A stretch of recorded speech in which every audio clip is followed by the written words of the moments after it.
Oui, ça c'est très important de choisir le terrain de la négociation.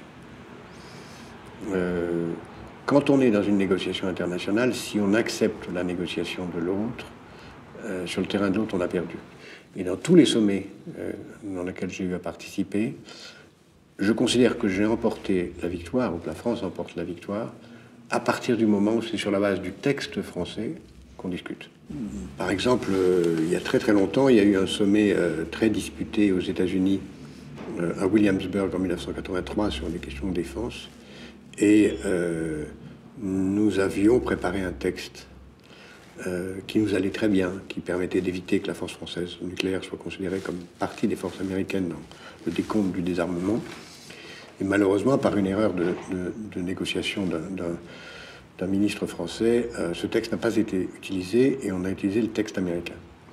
Et pour nous, ça a été ensuite, le lendemain, une journée épouvantable, puisqu'il a fallu ramer sur un texte qui n'était pas le nôtre, qui a entraîné des moments terribles, puisqu'on a vu le président américain de l'époque jeter ses dossiers à la tête de François Mitterrand. C'était Reagan. Ce qui ne serait pas arrivé si on avait pu négocier sur notre texte, puisqu'il nous fallait dire non en permanence, et c'était à nous à amender le texte de l'autre, alors que si on négocie sur son texte, on a gagné d'avance.